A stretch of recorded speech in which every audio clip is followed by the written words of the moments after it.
Oui, bonjour, Chok Israël, Nitzavim, dimanche. Mishnah Trumot, huitième Pérec. Nous allons parler de la consommation involontaire de la Trouma, qu'est-ce qui se passe, comment on doit faire quand on a mangé sans faire exprès de la Trouma, ou alors des produits qui sont laissés à découvert pendant la nuit, et aussi comment préserver la Trouma de son impureté. Alors, Mishnah Aleph, Aish. שהייתה אוכלת בתרומה, באו ואמרו לה, מת בעלך או גרשך. Donc la femme qui était en train de manger, elle était en train de manger la trouma, et, tout de suite, et pendant qu'elle est en train de manger, il y a quelqu'un qui vient lui dire, ton mari est mort. Donc elle était mariée à un Cohen, et normalement elle n'a plus le droit de manger la trouma. Et pareil pour le Eved, Vichen Eved, Shaya Ochal Betrouma, ou Baou Ve'amru lo, Med Rabecha. Et le Eved qui était donc l'esclave qui était en train de manger de la trouma, et on est venu lui dire ton maître est mort, donc lui normalement il a plus le droit de manger la trouma. Au Machal Israël, ou alors il t'a vendu à pas une famille de Cohen mais à un Israël, donc il n'a plus le droit de manger la trouma. Au Natnach Bematana, où il t'a donné en cadeau, au She Asa Ben Chorin, ou qui t'a libéré. Donc tous ces cas-là, on voit que c'est des gens qui sont en train de manger la trouma et qui n'ont plus le droit à un instant donné de manger de la trouma. Qu'est-ce qu'ils doivent faire? On va parler d'un autre cas. Vichen Kohen Shaya Ochelet Batrouma, Ochel Batrouma, Venoda Sheu Ben Gusha, O Chalutza. Ou alors un Kohen qui était en train de manger de la trouma et puis on lui dit, tu sais, en réalité t'es pas un Kohen, t'es un halal, puisque t'es un fils de Grusha, de divorcé, ou d'une femme Chalutza. Rabbi Eliezer Mechayev Keren Vachomesh. Rabbi Yehuda, Yoshua Potter. Donc, Rabbi Eliezer nous dit, tous ces cas-là, donc c'est des gens qui étaient en train de manger de la trouma sans faire exprès, et ils se sont aperçus qu'ils n'avaient plus ce droit-là, il leur dit, ils doivent quand même payer le keren plus 20%. Et Rabbi Yoshua, il dit non, ils faisaient pas exprès. Ils avaient ce droit, bon ils en ont dans la bouche, c'est pas grave, on n'est pas tour puisqu'ils étaient béchogeg. Aya Omed ou Makriv al Gabé Misber. Maintenant, il était en train carrément, le Kohen, de faire des corbanotes sur le Misber. Au-dessus du Misber, il était en train d'approcher les Varim. Vedona chez Ben Gusha, ou Ben Chalutza. Et on lui dit, hé, Coco, t'as plus le droit de manger. T'es un fils de Grusha, t'es un fils de divorcé ou d'une Chalutza. Rabbi Eliezer Omer, Kol et Korbanot, Shekriv al Gabé Misber Psoulin. Il y a tout ce qu'il a fait, même avant. Et tout ce qu'il a fait, ils sont tous pas saouls. Mais Rabbi Yoshua Marchir, non, Rabbi Yoshua il est plus mais qu'il, il dit non, il ne le savait pas. Bon, c'est pas grave. Nodash ou Balamum ou Avodato Psula. Maintenant, si on lui fait savoir qu'il est Balmoum pour tout le monde, alors tout ce qu'il a fait, c'est impropre au service, donc toutes les avodas qu'il a fait, ils sont pas saouls. Mishnah bête. Vekulan Shaita Trouma Betor PM, Rabbi Eliezer Omer, Yves là-haut. Donc s'il a encore la Trouma dans sa bouche, Rabbi Eliezer nous dit, il a qu'à l'avaler. Rabbi Yoshua Omer, il flotte. Non, il recrache. Amrolo, Nit Meta, Venit Met Trouma, Rabbi Eliezer Omer, Yves là. Alors on lui dit, tu es impur et ta Trouma est impure. Rabbi Eliezer, il dit, non, il peut avaler. Rabbi Yoshua Omer, il flotte, il crache. Tamé Aïta, Utmea Aïta Trouma. Toi t'étais tamé, ta Trouma elle était tamé. Onoda chez Tevel. Et ou alors on lui fait savoir que c'était pas de la Trouma mais du Tevel. Ou Maaser Rishon chez l'Onitla Troumato. Ou c'est un Maaser Rishon qui n'a pas encore été prélevé par le Kohen mais prélevé uniquement par le Lévi. Ou Maaser Sheni chez Ekdesh chez l'Onivdou. Ou alors du Maaser qui n'a pas été racheté, du Maaser Sheni qui n'a pas été racheté, ou du Ekdesh qui n'a pas été racheté. Oché Ta'am Pishpesh, les torpives, ou alors qu'il a goûté un goût pas très bon de punaise à l'intérieur de sa bouche. Arezé, il flotte, il doit tout recracher. Mishnah Gimel. Aya Ochel Be Eshkol, Venichnas Minag Agina, Lechatser. Rabbi Eliezer Omer, Igmor. Donc on sait que quand on mange de la trouma, on est chayav de prélever la trouma quand on rentre dans la maison. Alors lui, il était en train de manger dans le verger et et il est rentré sans faire exprès dans la cour. Donc là, il serait chayav de Trouma. Qu'est-ce qu'il fait? Donc il en a encore dans la bouche. Rabbi Eliezer Omer, Igmor. Non, il termine ce qu'il a dans la bouche. Rabbi Oshé Omer, Lo Igmor. Non, il ne termine pas, il recrache. Rachecha, l'El Shabbat. Maintenant, il était en train de rentrer dans la cour et est tombé Shabbat. Rabbi Eliezer Omer, Igmor. Rabbi Oshé Omer, Lo Igmor. Donc on sait que Shabbat, on n'a pas le droit non plus de prélever des aliments parce que c'est métaken, quelque chose qui n'était pas mangeable. Rabbi Eliezer permet de la terminer à l'issue de Shabbat sans effectuer le moindre prélèvement, contrairement à l'habit de Rabbi Yoshua. Mishnah Dalet. Ya'in shel Trouma, shenit gala, ishafer, ven saech lomar shel chulin.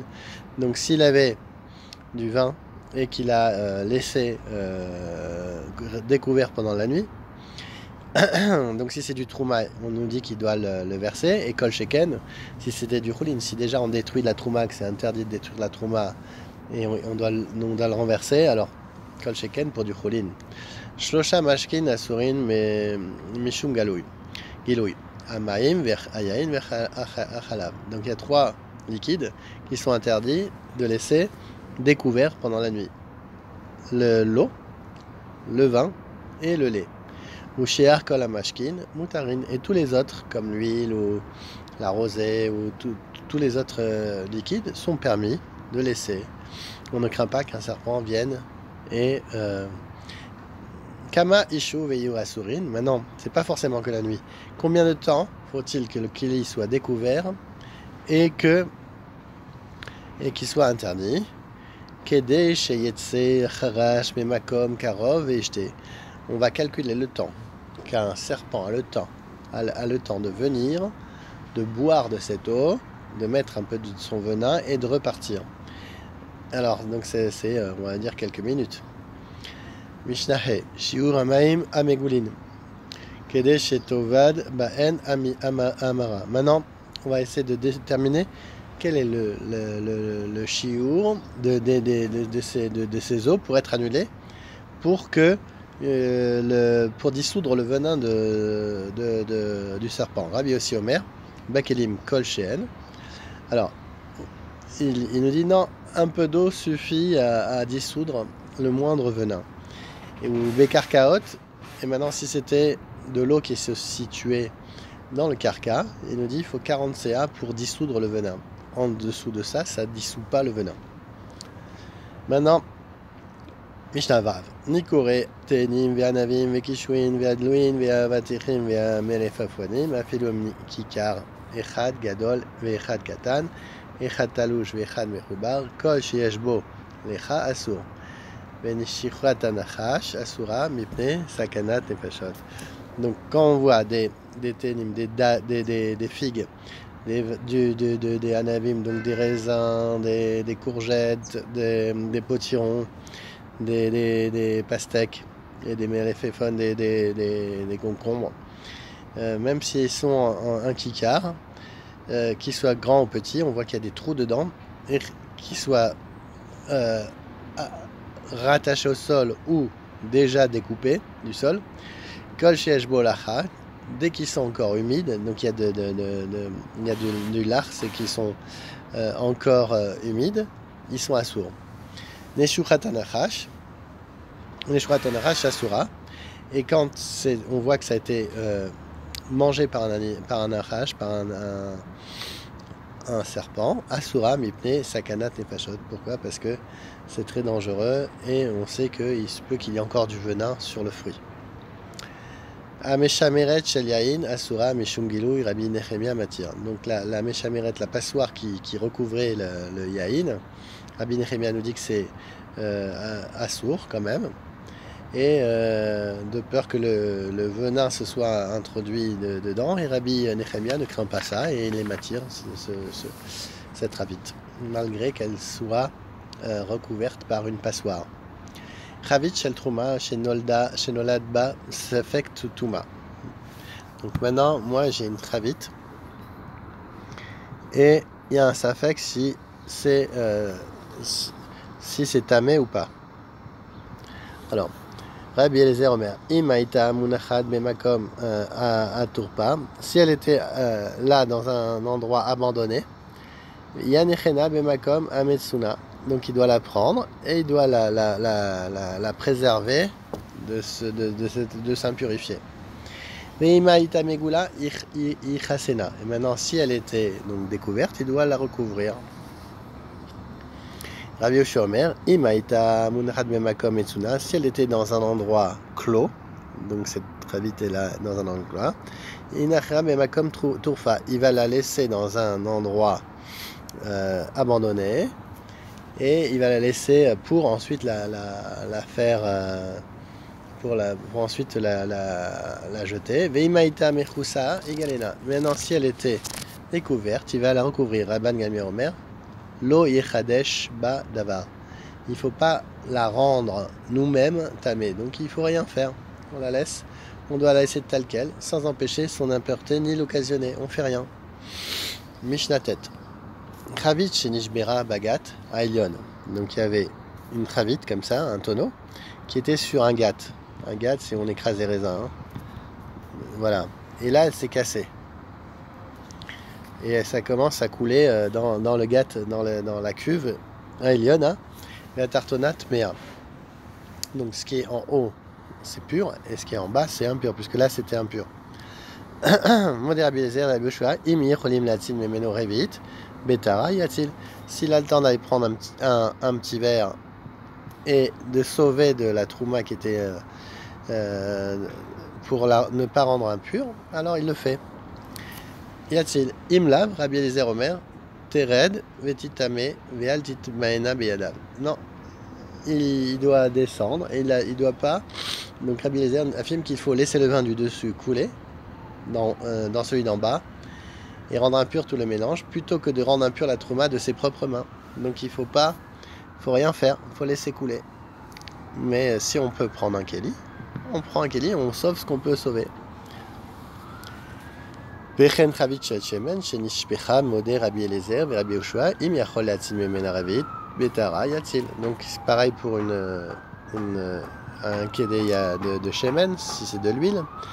On va prendre un petit keli, on va sauver ce qu'on peut sauver avant que ça tombe dans le produit tamé. Vimlav, Rabbi Eliezer Omer tered vetibalea. Sinon Rabbi Eliezer nous dit non, ben tu descends et tu la laisses s'absorber dans le sel. Et il ne doit pas le faire, la perdre en fait avec sa main. Il doit se laisser absorber par le sol sans l'aider. Parce que ses mains sont chéni la touma, il ne faut pas qu'il soit métamé ta trouma. Vealzo, Amar Rabbi Yoshua, Lozo, Itruma, Shani, Muzar, la Léa, et la Metema. Et là, Meleachla. Rami, Vechol, Metamea, Ketsad. Aya, Over, Bemakom, Lemakom, Vekikarot, Shel Trumat, Beado. Amar lo nochi, Tenli, Achad Mem, Veatamem, Veimlo. Are ani metame et kula. Rabbi Eliezer Omer, itame et kula. Ve'aliten lo achat mehen veitame. Rabbi Yoshua Omer, yenecha lefanav achat mehen à la sala. Donc les mêmes tonneaux de vin ou d'huile qu'on a vu dans les Mishnah précédentes, qui sont en train de se répandre sur le sol ou dans le gat. Rabbi Yoshua donc affirme qu'on n'est pas tenu de préserver la trouma de l'impureté rituelle et qu'elle est seulement interdite à la consommation. Alors maintenant, dans quel cas est-il défendu de la rendre impure? Nous, on n'a pas le droit de la rendre nous-mêmes impure. Quand un homme passe d'un endroit ou un autre, en portant dans les mains des pains, et donc un homme, il avait des pains de trouma, et un goy vient lui dire, donne-moi un seul pour que je le rende impur. Sinon, je les rendrai tous impurs, de gré ou de force. Donne-moi un, ou sinon je rends tout impur. Donc il le menace. Selon Rabbi Eliezer, il doit les laisser rendre tous impurs et ne pas choisir un pour qu'il les rende impurs. Si je lui dis prends celui-là, alors c'est comme si moi je l'avais aidé à faire cet avéra. Rabbi Yoshua nous dit, il en posera un sur un rocher sans le donner directement au goy afin de sauver les autres impuretés. Vechen nashim shamru lahem nochim tanu la achat miken venitmea veim lav are anu metamim et kulchen itameu et kulan ve'alimseru lahem nefesh achat misrael. Donc il y avait une ville qui était assiégée Et ils disent donnez-nous une de vos femmes pour que nous abusions d'elle et sinon on va abuser de toutes les femmes du village. Et alors nous, on ne doit pas livrer une seule d'entre elles parce qu'on n'a pas le droit de livrer une seule âme juive à des goïms. On n'a pas le droit de choisir nous-mêmes, on ne doit faire le din, on ne doit pas aider la Touma. Donc on voit que dans tous ces cas-là, le mieux, c'est de ne jamais aider à rentamer quelque chose.